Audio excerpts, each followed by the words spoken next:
کا بہت شکریہ جی، بہت مہربانی. آپ کیبنٹ کی میٹنگ لیے سب تشریف لائے ہیں. سب سے پہلے جو آج کل جو صورتحال ہے خطے میں ایران اور اسرائیل کے حوالے سے انتہائی افسوسناک ہے، اور پاکستان نے بھرپور مذمت کی ہے، فارن آفس نے، ڈپٹی پرائم منسٹر نے، میں نے، کہ یہ اسرائیل نے ہمارے ہمسایہ ملک، برادر ملک ایران کے خلاف کھلی جارحیت کی ہے، اور سینکڑوں لوگ وہاں پر شہید ہو گئے ہیں اور سینکڑوں زخمی ہیں، اور ہنوز یہ جنگ جاری ہے.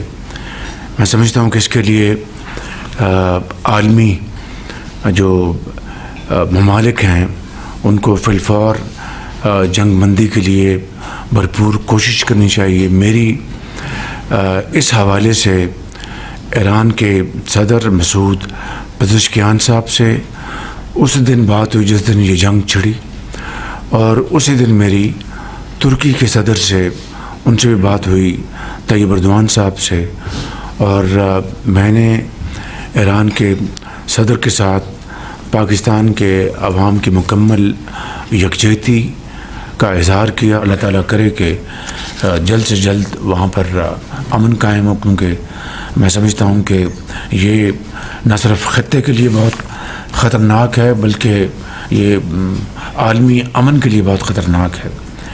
اس کے علاوہ غزہ میں جو اس وقت جو صورتحال ہے، میں سمجھتا ہوں کہ وہ انتہائی نہ صرف دلگیر ہے، انتہائی افسوسناک ہے. 50,000 سے زائد وہاں پر لوگ شہید ہو چکے ہیں، بچے بھی، بوڑھے بھی، مائیں بھی، بہنیں بھی، نوجوان، ڈاکٹرز، انجینئرز. اور ابھی جس طرح میں بات کر رہا ہوں وہاں پر جو ظلم کا بازار گرم ہے. میں سمجھتا ہوں کہ اس کے لیے بھی عالمی ضمیر کو اب کب جاگے گا. ابھی یہ ہمارے ڈپٹی پرائم منسٹر تشریف لے جا رہے ہیں ترکی، وہاں پر 21 اور 22 تاریخ کو OIC فارن منسٹرز کی میٹنگ ہو رہی ہے. تو اس حوالے سے میری بات ہوئی تھی پریزیڈنٹ طیب اردوان سے، ان سے بھی میں نے یہ گزارش کی تھی. خود ان کی جو کاوشیں ہیں، ان کا جو سٹینڈ ہے وہ بڑا واضح ہے. بجٹ کے حوالے سے جو بجٹ پیش ہو چکا، اس حوالے سے میں محترم فائنانس منسٹر صاحب کو، ان کی پوری ٹیم کو، سیکرٹری فائنانس کو، چیئرمین FBR کو، اور پھر اتحادی جماعتوں کے حوالے سے ڈپٹی پرائم منسٹر صاحب کو، ان کی باقی ہمارے جو اس میں فائنانس منسٹر بھی ہیں، پلاننگ منسٹر بھی ہیں، اور سب اس میں شامل ہیں، لاء منسٹر ہیں، رانا ثناء اللہ صاحب ہیں، اور درجہ بدرجہ سب اس میں شامل ہیں، کہ انہوں نے اتحادی جماعتوں کو بھی پوری طرح آن بورڈ لیا، اور جو اپنی جو بجٹ کے حوالے سے جو ہماری جو اس وقت بحث جاری ہے وہ پوری طرح اس سے آگاہ ہے. موٹی باتیں عرض کرنا چاہتا ہوں کہ IMF کو ہم نے پوری طرح بتا دیا تھا کہ ہم زراعت کے اوپر کوئی ہم ٹیکس نہیں لگنے دیں گے، نہ فرٹیلائزر کے اوپر، نہ پیسٹیسائڈ کے اوپر.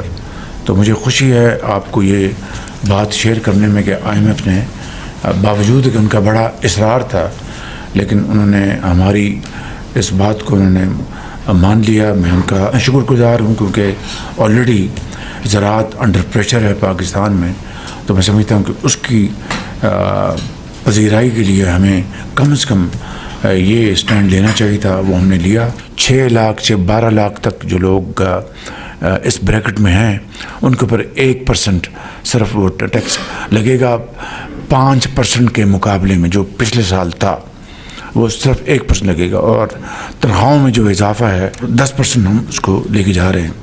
اسی طریقے سے اس جنگ میں جو اللہ تعالیٰ نے ہمیں عظیم فتح عطا فرمائی ہے، اور اللہ تعالیٰ کی کمال مہربانی سے اور افواج پاکستان کی شاندار کارکردگی اور پاکستان کے 24 کروڑ عوام کی والہانہ ان کے ساتھ محبت، الحاق، سپورٹ کے ساتھ جو ہمیں جنگ میں ہمیں کامیابی حاصل ہوئی ہے، اور اس وقت جو ہم دہشت گردی کے خلاف جو جنگ جاری ہے، ان حوالوں سے جو افواج پاکستان کو ضروری جو ساز و سامان چاہیے، اس حوالے سے بھی ہم نے اس بجٹ میں اس کے لیے ہم نے فسکل سپیس کو بڑھایا ہے، جو کہ وقت کی میں سمجھتا ہوں کہ عین ضرورت ہے۔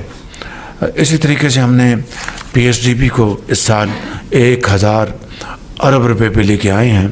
ظاہر ہے کہ جو یہ آپ کے سامنے جو معاملات ہیں، چیلنجز ہیں، اور ہم نے ایک کمٹمنٹ کی ہے، اس کو ہم نے آنر کرنا ہے۔ ہم ان میں سے نہیں جو وعدہ خلافی کر کے پاکستان کی معیشت کو بالکل ڈیفالٹ پر لے گئے تھے۔ اللہ تعالیٰ کا لاکھ لاکھ شکر ہے کہ 2023 میں ہم نہ صرف پاکستان کو ڈیفالٹ سے واپس لے کے آئے، آج ایک مستحکم طریقے سے ہم آگے بڑھ رہے ہیں۔ فائنلی میں سمجھتا ہوں کہ یہ جو ابھی ہمارے جو ڈیلیگیشنز باہر گئے تھے پاکستان کا موقف پیش کرنے کے لیے، بلاول بھٹو صاحب کی لیڈرشپ میں، اس میں محترمہ شیریں رحمان صاحبہ تھیں، اس میں ہمارے منسٹر کلائمیٹ ہیں وہ تھے، اس میں اور دوسرے ممبرز تھے۔ انہوں نے جا کے پاکستان کی بھرپور نمائندگی کی امریکہ میں، یورپ میں، اور بہت میں سمجھتا ہوں کہ ان کی بڑی ویلیوبل کنٹریبیوشن ہے۔ تو میں یقیناً جناب بلاول بھٹو صاحب کو اور پوری ڈیلیگیشن کے تمام ممبرز کو فرداً اور اجتماعاً ان کو میں شاباش دینا چاہوں گا کہ انہوں نے پاکستان کی وہاں پر بڑی بھرپور نمائندگی کی۔ ان الفاظ کے ساتھ میں آپ کا